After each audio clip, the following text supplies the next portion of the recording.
COPWATCH, policing the police every single day. First, there was Barbecue Becky, then Permit Patty. Now social media has dubbed this guy Pool Patrol Paul after he called the cops on a black woman and her son who were heading to a members-only pool. Many say this is yet another case of racial profiling caught on tape. Has it happened again? This homeowner called the cops allegedly because he didn't think a black woman and her son belonged to a members-only pool in North Carolina. We have a resident, or a non-resident that's at the pool that refuses to leave. We'd be happy to have her here if she just shows some identification. I feel this is racial profiling. I'm the only black person here with my son in the pool, and nobody else was asked their ID. When police got there, Jasmine Edwards quickly established she had every right to be there, handing over her key card. If she has a card to get in the pool, I believe that should be enough. Okay, let's validate that it works then. And then we shouldn't have a problem, right? Turns green and it unlocks. The homeowner, identified as Adam Bloom, gave in. That's good enough for me today. Do you want to apologize, Adam? Adam, do you want to apologize for what you just did? Bloom is the pool chair of the Homeowners Association. The swim club issued this statement. In confronting and calling the police on one of our neighbors, the pool chair escalated a situation in a way that does not reflect the inclusive values we seek to uphold as a community.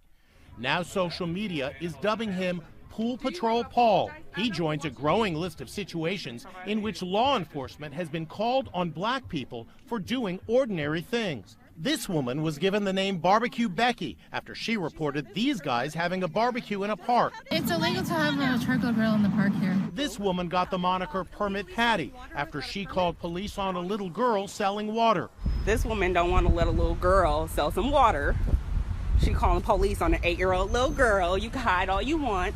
The whole world gonna see you, boo. As for the man they're calling Pool Patrol Paul, his lawyer issued this statement. Mr. Bloom feels terrible for the pain this must have caused Ms. Edwards and her family. Mr. Bloom's intentions during this incident were to enforce the pool's rules uniformly, without preference or prejudice. I feel this is racial profiling. I'm the only black person here. Police departments across the country are encouraging people who are having disagreements to try to talk through their problems before calling 911.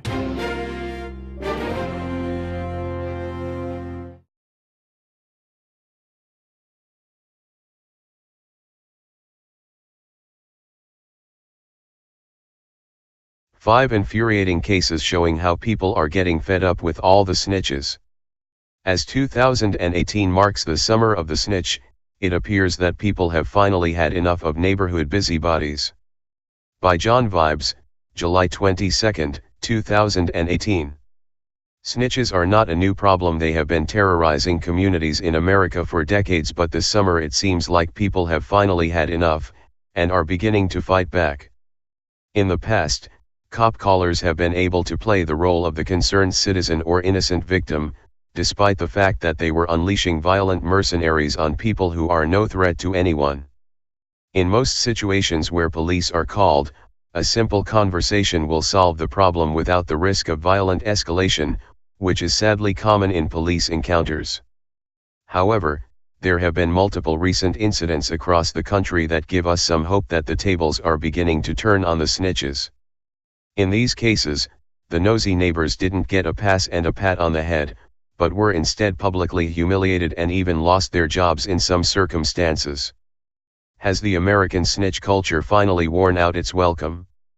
Below are a few recent situations where paranoid busybodies with nothing better to do called the cops on innocent people, and many of them quickly came to regret it. Barbecue Becky.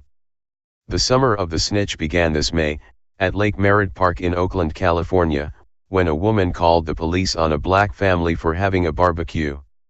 Although they were all in a public park, the woman, who the internet later named Barbecue Becky, accused the family of trespassing, and told them that they were going to jail. However, much to Barbecue Becky's dismay, when the police showed up, they did not make any arrests or write any citations and allowed the barbecue to continue. Footage of the encounter went viral, and instead, Barbecue Becky became the most popular meme on the internet for several weeks.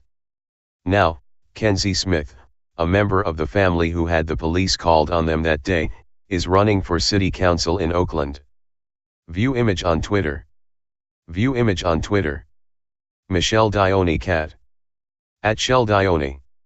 It's official, Kenzie Smith is running for District 2 Oakland City Council. 4:48 p.m., June 25, 2018 Oakland, CA. 118. 43 people are talking about this. Twitter adds info and privacy. Permit Patty. Allison Attell, the CEO of a cannabis company called Treatwell Health, was recently forced to resign from her position after she snitched on an 8-year-old girl who was selling water on the sidewalk. Attell threatened to report the young girl for selling water without a permit, and thus became known as Permit Patty. She claimed that she was only threatening to make the call to scare the girl and that she didn't actually call the police, but the 911 call was later released to the media. After the call was released, Attell changed up her story, telling CNN that I did call the police, but not on anybody. I said I'd like to talk with someone about if something is legal or not. I said I am not doing a report, and I am not asking for any dispatch. I just want information. I asked, is this legal? She said no. There was a happy ending for the little girl who was selling water, as it was recently reported that a Good Samaritan was offering to pay for her to go on a trip to Disneyland. Raj Rose. At _Ethiopian Gold. So my little cousin was selling water and didn't have a permit, so this lady decided to call the cops on an 8-year-old. #Permit Patty.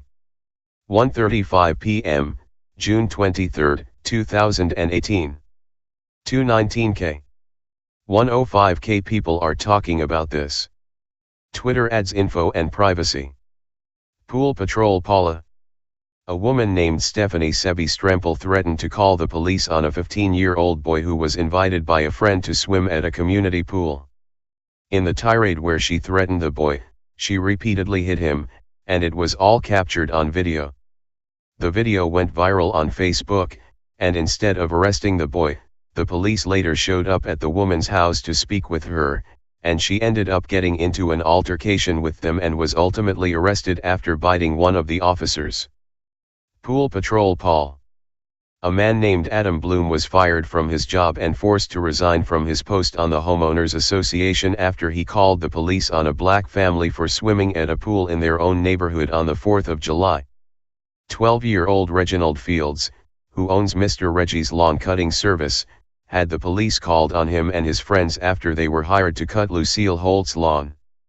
Holt's neighbor was reportedly upset that the young boys accidentally cut a portion of her lawn, even though there was no fence or markings separating the two properties. Holt says that the neighbor has called the police on her numerous times since she recently moved into the neighborhood. The young boys have since received nearly $50,000 through GoFundMe, and they were honored by their local church. Reginald is now using the publicity and money from this ordeal to expand his business. Democratic State Representative Janelle Bynum also had the police called on her earlier this month when she was walking door-to-door campaigning in a neighborhood that she represents. The person who called the police ultimately apologized, and the officers were luckily not hostile during the encounter, but if she did not have political power herself, the situation could have ended much differently. As more and more Americans begin to speak out and face public backlash for snitching, it seems people are finally beginning to learn the value in minding their own business. Now, if only they would apply the same logic to prohibition and foreign policy, one can only hope. Another promising takeaway from these encounters is that police have been cautious to not immediately jump to escalation. This is likely not due to a change of heart, but because they understand that they are under a microscope and that at any moment, a concerned resident can shine a camera on them and publicize their actions. Many of these officers are afraid of becoming the next YouTube famous cop, and it seems that for some, it has actually made them less quick to aggression and escalation, especially when there are cameras around. Police use who may want to retaliate against him physically. Hey Charlotte County, this is Charlotte County Cop Watch, and I just wanted you to know that I am using this stuff under fair use, and also remember to like and subscribe this channel. Also too, Keep in mind, I do not make any money on YouTube. This is 5 hours work a day, you know, fighting for freedom. And you can donate with PayPal and Patreon. I just want you to think about this. If everybody gives to PayPal and Patreon, Patreon is every month. Actually, PayPal you can do every month. I have 12,000 subscribers. If everybody gives, I can quit my regular job and go full-time investigations on Charlotte County and possibly even more and beyond. So just keep that in mind. If everybody helps out, I can go full-time doing this. Thanks.